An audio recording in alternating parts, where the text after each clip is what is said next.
ये वणनि जो जेको आहे सो जाइज़ो कयो, तव्हां वीडियो भरिया आहिनि, तव्हां पाण ॾिठो आहे त वणनि खे केॾी बीमारी लॻल आहे। ऐं जेके असांजा ज़राइत खातेदार आहिनि, एग्रीकल्चर वारा आहिनि, असां सां को बि ताउन कोन था कनि, को बि सहकार नथा कनि। ऐं असां जेको आहे सो पंहिंजे वणनि खे पंहिंजी मदद पाण तहत जेको आहे सो उन्हनि जी गुॾ बि ॾियूं था, उनखे थोरो घणो दवाऊं बि ॾियूं था, ऐं असां उनजी सार संभाल लहूं था, पाणी वाणी बि ॾियूं था।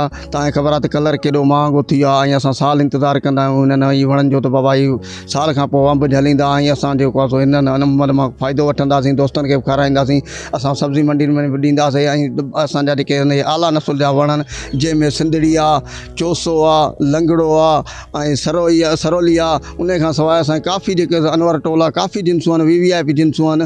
ऐं तव्हांखे ख़बर आहे त असांजे नौशहर ज़िले जी जेको आहे सो अंब मशहूरु आहे पूरी सिंध में, मीरपुर ख़ासि खां पोइ ॿिए नंबर ते असांजे नौशहर फिरोज़ जो जेको अंब मशहूरु आहे। ऐं असांजे हिननि मासूम वणनि खे तव्हां ॾिठो आहे त कहिड़ी बीमारी लॻी वई आहे। ऐं एग्रीकल्चर वारा जेके आहिनि, असां को बि तव्हां नथा कनि। असांजो आला अमलदारनि खां इहो अपील आहे त महिरबानी करे असां सहकार कयो वञे, ऐं असांखे दवाऊं ऐं असांखे जेको आहे सो हिननि जी जेको खाद खुराक उहो ॾिनी वञे, त असां हिननि खे पंहिंजे वणनि खे बचाए सघूं।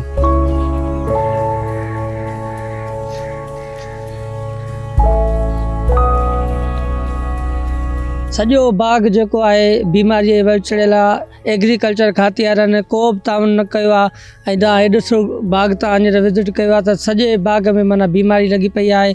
असांजो आला इख़्तियारनि खां मुतालबो आहे त दवाऊं जा असां सां को ताउन कयो त जीअं असां हिन बीमारीअ खां जीअं वणनि खे बचाए सघूं। कुझु वण अहिड़ा आहिनि जिन ॿूर कयो, हिन महिल ताईं माल न आहे झलियो। के वण अहिड़ा आहिनि जिन थोरो घणो माल कयो आहे। ॿुधई हाणे के सभिनि खे इन में आसिरो उमेदो 12 महीने जी फसल आहे। दोस्त बि खाईंदा, पाण बि खाईंदा, सभु को खाईंदो, दोस्त यार खाईंदा, बच्चा बि खाईंदा।